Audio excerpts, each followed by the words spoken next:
बिस्मिल्लाहिर्रहमानिर्रहीम। अस्सलाम वालेकुम जनाब। स्टोरी मैंने एक ही शेयर करनी है और स्टोरी यही है कि मरियम नवाज़ साहबा और कैप्टन सफदर साहब बाइज़्ज़त बरी हो गए हैं। इस पे आपने ज़ाहिर है ये ख़बर सुन ली, लेकिन इंशाअल्लाह मैंने आपको वो सुनानी है जो आपने नहीं सुनी होगी।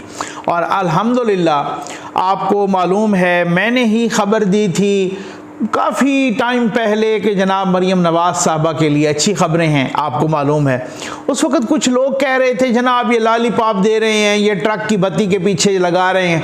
मैंने ही सबसे पहले, क्योंकि सबसे पहले मैंने उस सोर्स से बात की थी इसाक डार साहब से, उनसे पूछा कि जी आप आ रहे हैं या नहीं आ रहे, ये अफवाहें। उन्होंने कहा जी मैं आ रहा हूँ पाकिस्तान इंशाअल्लाह। मैंने ख़बर दी, तब भी लोगों ने कहा कि आप ट्रक की बत्ती के पीछे लगा रहे हैं। वो भी सच्ची साबित हुई और अल्हम्दुलिल्लाह ये भी सच्ची साबित हुई।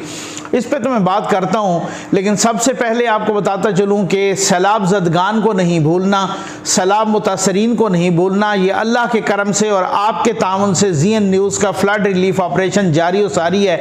ये नंबर डिस्प्ले हो रहा है, इस पे पहले राब्ता करें, तरीक़ाकार मालूम करें कि आप इस कार खैर में किस तरह से शामिल हो सकते हैं। तो जनाब बात यह है कि मरियम नवाज़ साहबा बरी हो गई हैं, कैप्टन सफदर साहब भी बरी हो गए हैं और तकरीबन कोई ये 6 जुलाई 2018 को ये सज़ा हुई थी, 7 साल की सज़ा प्लस जुर्माना और ये सारा कुछ जो है ना इस तरीके से। और इन पर अबैटमेंट का केस था।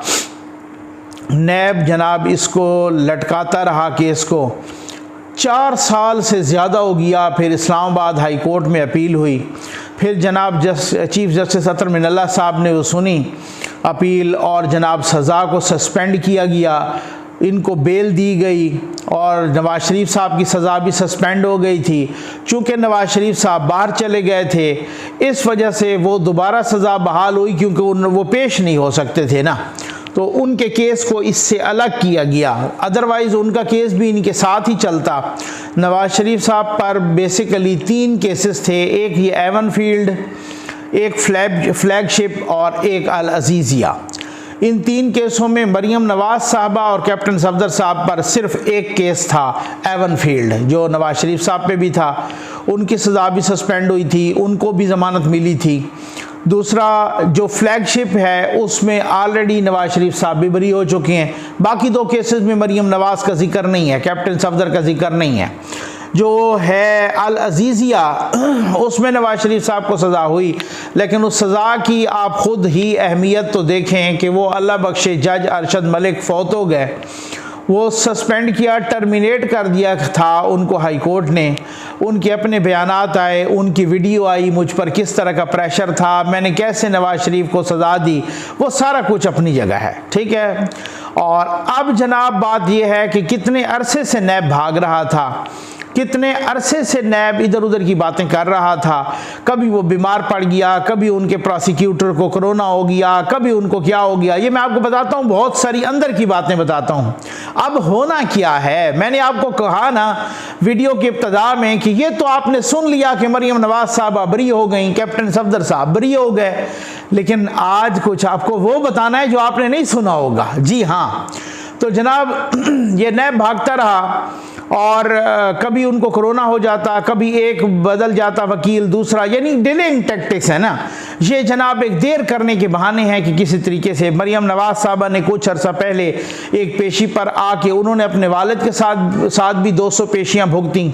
यहाँ इस्लामाबाद हाई कोर्ट में भी दर्जनों पेशियाँ भुगती और उन्होंने कुछ अर्सा पहले कहा था कि जी मैं रिक्वेस्ट करती हूँ chief justice Islamabad high court को कि अगर मेरा कोई कसूर है तो मुझे टांग दें, लेकिन अगर मेरा कोई कसूर नहीं है तो मुझे इंसाफ दिया जाए। ये बड़ा एक जायज़ मुतालबा था और नैब बार बार अदालत नैब से कहती रही कि भाई साबित तो करो कि नवाज शरीफ के फ्लैट्स हैं, साबित तो करो कि मरियम नवाज़ के हैं, कोई आप हमें एक ऐसा लिंक बता दो जिससे हमें पता चले कि मरियम नवाज़ बेनिफिशियल ओनर हैं, मरियम नवाज़ के वो फ्लैट्स हैं।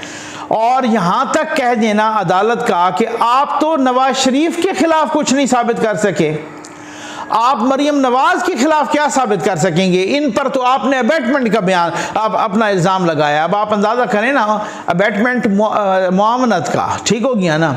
और कैप्टन सफदर पर बेचारे पर, इन पर तो है ना कि नवाज शरीफ की मुआवनत की, कैप्टन सफदर पर है कि उन्होंने मरियम नवाज की मुआवनत की। क्या क्या मजाक हुआ है यहाँ पर यार इंसाफ का। 4 साल से ज़्यादा हो गया, यकीन करें ये 4 महीने का केस नहीं था, 4 साल से ज़्यादा हो गया। अब यूथियों के लिए तो बुरी खबर है, खान साहब के लिए तो बुरी तरीन खबरें हैं। खान साहब के लिए क्या बुरी खबर है भाई, ये मरियम नवाज साहब वाली तो वैसी बुरी खबर है। मैं बताता हूँ उनके लिए बुरी खबर क्या है, ये ज़रा हौसला रखिएगा, ठीक है ना। किधर जाए बंदा, इसहाक डार साहब भी वापस आ गए और जनाब डॉलर भी नीचे जा रहा है और पेट्रोल भी अब सुना है कि वो भी सस्ता होने जा रहा है। मरियम नवाज साहबा भी बरी हो गई हैं, नवाज शरीफ साहब भी आ रहे हैं और उनसे पहले कुछ कानून साजी भी हो रही है उनके केसेस को ख़त्म करने के लिए। और जनाब इस्लामाबाद हाई कोर्ट ये कह चुका है कि नवाज शरीफ की जो सज़ा बहाल हुई है वो इसलिए नहीं हुई कि कोई मेरिट पे हुई है, वो इसलिए हुई है कि उन्होंने गैर हाज़िरी की है, वो गैर हाजिर हुए हैं अदालत से, इस वजह से सज़ा बहाल हुई। अभी तक तो मेरिट पे केस उनका सुना ही कोई नहीं है। ये मरियम नवाज की बरियत, इससे तकरीबन 100% यकीन हो गया है कि नवाज शरीफ की बरियत भी होनी है, जब भी वो आएँ तो उनकी बरियत होनी है। तो अब आप बात यह है कि इस्लामाबाद हाई कोर्ट यहाँ तक कह चुकी है, तो अब जब ये सारी चीज़ें हों, नवाज शरीफ साहब भी वापस आएँ, वो भी बरी हों, मरियम नवाज साहब भी बरी हो चुकी, कैप्टन सफदर भी बरी हो चुके, इसहाक डार भी आ चुके, डॉलर भी नीचे जा रहा है, इकोनॉमी भी इंप्रूव हो रही है, सारी चीज़ें, उम्मीद एक फिर से जाग पड़ी है, तो फिर खान साहब बेचारा जाए तो जाए कहाँ भाई। बंदे के पास कोई ना कोई छुपने की जगह होनी चाहिए ना, वो किधर जाए। उनको तो ये चाहिए था कि कहीं डिफ़ॉल्ट करे, खुदा न खास्ता मुल्क इंतशार हो। उन्होंने इस तरीके से ऊधम मचाई कि जी इलेक्शन हो, नहीं हुए। उन्होंने ऊधम मचाई कि मैं ही जो है ना वो करूँगा, इसको अपॉइंट करूँगा आर्मी चीफ को, वो भी नहीं हुआ। अब वो भी यही कर रहे हैं। अब ये उसके बाद फिर उनका परेशानी बनती है, बेचैनी बनती है, यूथियों का रोना बनता है। मैं कब से कह रहा हूँ कि भाई यूथियों, अकल की अंधो, और अपर चैम्बर तुम्हारा वैसे फारिग है। ये जो यूट्यूबर बैठ जाते हैं ना तुम्हारे मामे चाचे सारे, ये जो बैठ जाते हैं इस तरह के मालशिया पालशिया एंकर, ये जो FFL बैठते हैं ना यूट्यूब पे, सोशल मीडिया पर, ये आपको चूना लगाते हैं अपने व्यूज़ हासिल करने के लिए। आपको कहते हैं अगले महीने फिर इमरान खान आ रहा है, अगले हफ्ते फिर वो आ रहा है। मैं आपको मुतादिद वीडियोस में बता चुका हूं कि ये आपको गलत कह रहे हैं। मैं आपको बता चुका हूं अभी खान साहब की छुट्टी है, लेकिन आप इतबार उन पे कर रहे थे।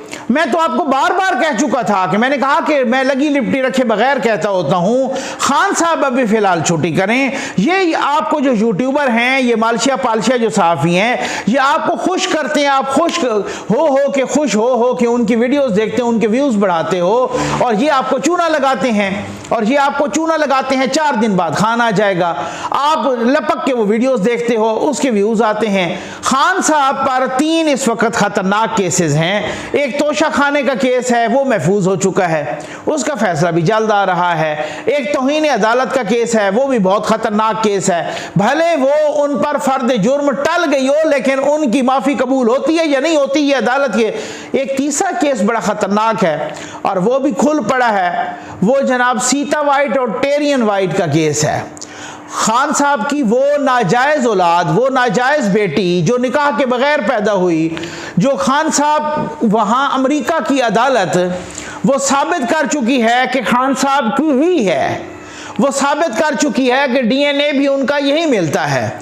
और जब उनकी वालदा फौत हुई सीता वाइट और उनकी खाला को कस्टडी देनी थी, तब भी अदालत ने खान साहब का रुख किया था और खान साहब ने वहाँ अदालत में लिख के दिया था कि जी बिल्कुल ये जो मेरी बेटी है, ये आप वो जो इनकी वालदा फौत हो गई हैं तो इनकी कस्टडी इनकी खाला को दी जाए।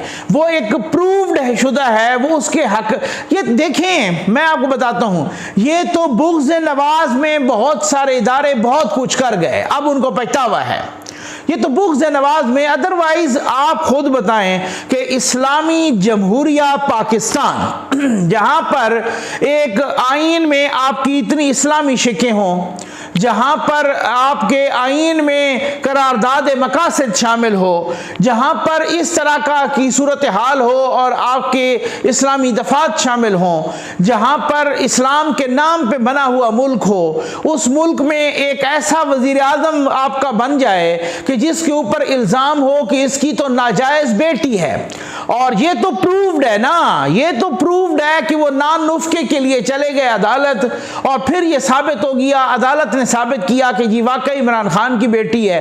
अदरवाइज अगर आप रिहाम खान की किताब पढ़ें या रिहाम खान को सुने, वो तो कहती हैं इनके कई ऐसी औलादें बिखरी हुई हैं यूरोप और अमेरिका में। तो फिर तो इसका मतलब ये हुआ कि फिर तो अब एक ऐसा बंदा जिसकी इस तरह की नाजायज औलादें हों, फिर तो जिसका हामिद मीर साहब कह रहे हों कि डरो उस वक्त से कि जब एक ऐसी वीडियो आ जाए कि जो मर्द के साथ हो, ठीक है, उस वक्त से डरो। तो फिर इसका मतलब तो ये है कि बहुत ही कुछ गड़बड़ है ना, बहुत ही कुछ गड़बड़ है। अब आप समझ गए होंगे, मैं लगी लिपटी रखे बगैर, लेकिन मैं पर्दे के साथ ये बात करूंगा। ये भी बात पहले हो चुकी है मेन स्ट्रीम मीडिया पर, और हामिद मीर साहब कह चुके हैं, इस वजह से मैंने जसारत की। अदरवाइज मैं इस तरह के अल्फाज नहीं इस्तेमाल करता होता, क्योंकि मुझे संजीदा लोग, मुझे फैमिली सुनते हैं, और इस वजह से मैं माजरत के साथ कहूंगा।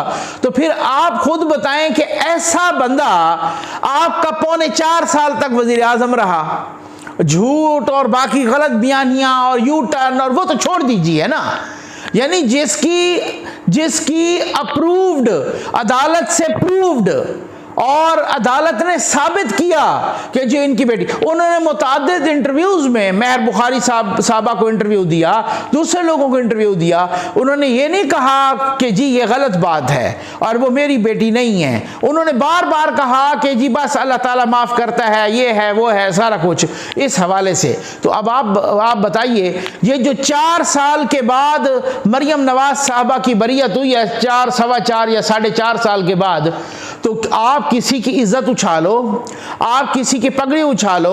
अब बेचारे कैप्टन सफदर साहब को 1 साल की सजा हुई थी और 4 साल वो अदालतों के चक्कर काटता रहा। यार आप अपने निज़ाम इंसाफ को तो देखो ना। तो फिर इसका जिम्मेदार कौन है? आज वो बाइज्जत बरी हो गए हैं, लेकिन इस मीडिया पर, इन बालशिया पालशिया चैनल्स पर वो ही जनाब जिनका सॉफ्टवेयर अपडेट हो चुका है एयरवाई, उन्होंने किस तरीके से इज्जत को उछाला, किस तरीके से पगड़ियां उछाली, किस तरीके से इस केस के झूठा प्रोपेगेंडा किया, किस तरीके से इंतकामी अंदाज में ये केस बनाया गया।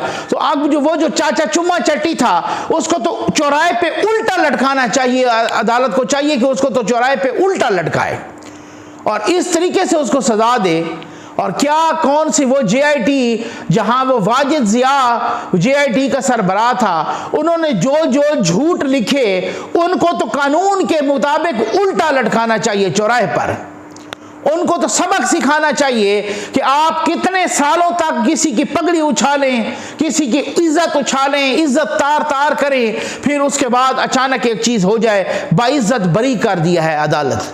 मुझे अफसोस है कि किसी को इंसाफ भी उस वक्त मिले कि जब बड़े घर के साथ उनके ताल्लुकात ठीक हो जाएं। ये खुद अदालतों पर एक सवालिया निशान है कि जब बड़े घर के साथ ताल्लुकात ठीक हो जाएं फिर आपको इंसाफ मिलता है, या ताल्लुकात खराब हो तो फिर आपको सजा दी जाती है। तो मैं इंतहाई माज़रत के साथ और अदब के साथ कहूंगा कि अदालतों को ये ऐसा तासुर अब ज़ाइल कर देना चाहिए, ऐसा तासुर, मैं इज्जत के साथ कहूंगा, हाथ बांध के कहूंगा कि मुबैना तौर पे जिन जजेस की को फाइलें हैं, या मुबैना तौर पे जिनको कोई ब्लैकमेल किया जाता है, अगर उनकी फाइलें हैं तो इज्जत के साथ कहूंगा बराए करम उनको इस्तीफा देना चाहिए। फिर उनको फिर हक ही हासिल नहीं है बादियों नजर में कि वो इंसाफ की इतनी बड़ी कुर्सी पे बैठे। ये मैं इंतहाई अफसोस के साथ कह रहा हूं। ये जो परसेप्शन बन रहा है, ये बन चुका है, ये जो ज़बान खल्क नकारा खुदा बन चुकी है, यही है कि जब बड़े घर के साथ मेरे बड़े अच्छे ताल्लुकात होंगे, मुझे हर किस्म का इंसाफ भी मिलेगा, और जब बड़े घर के साथ मेरे ताल्लुकात गड़बड़ होंगे तो फिर मुझे रगड़ा पिलाया जाएगा, मुझे इंतकामी कार्रवाई का निशाना बनाया जाएगा। कितनी पेशियों से नैब को कह रही है अदालत कि भाई सबूत लाओ, वो नहीं ला पा रहे। नवाज शरीफ के खिलाफ भी सबूत नहीं लाए। उन्होंने कहा तो आप तो नवाज शरीफ के खिलाफ सबूत नहीं लाए, मरियम नवाज तो छोड़ दीजिए, इनके खिलाफ तो वैसे सबूत कोई नहीं है, आप कहां से सबूत लाए? कोई एक तो ले आओ कि जिससे लिंकेज साबित हो कि ये अपार्टमेंट इन्हीं के थे। अब आप अंदाजा कीजिए कि कितना बड़ा जुल्म है कि किसी झूठ पर किसी की 4 साढ़े 4 साल तक इज्जत उछाली जाए, उनको सजा दी जाए। वो मां को बिस्तरे मर्ग पे छोड़ के अपने वालिद के साथ वो झूठी सजा भुगतने के लिए आए, और बीच में अभी वो अडियाला में हो कि उनकी मां इंतकाल कर जाए। इसका हिसाब किताब कौन देगा? इसका हिसाब किताब हो ना हो, अगले जहान एक अदालत लगनी है रोज़े क़यामत, और उस अदालत में जो मुंसिफ होगा ना, मुंसिफ आला, मुंसिफ आज़म, वहां पे जवाब देना पड़ेगा। वहां पे हर मुंसिफ भी खड़ा होगा, हर जज खड़ा होगा, हर जर्नैल भी खड़ा होगा, वहां पर चाचा चुम्मा चट्टी भी खड़ा होगा, वहां पे नैब वाले भी खड़े होंगे, पुलिस वाले भी खड़े होंगे, कंट्रोल टावर भी खड़ा होगा, मुझ जैसा गरीब भी खड़ा होगा, आप सारे खड़े होंगे, सब के सब खड़े होंगे। वहां पे सवाल होगा कि क्या किया था।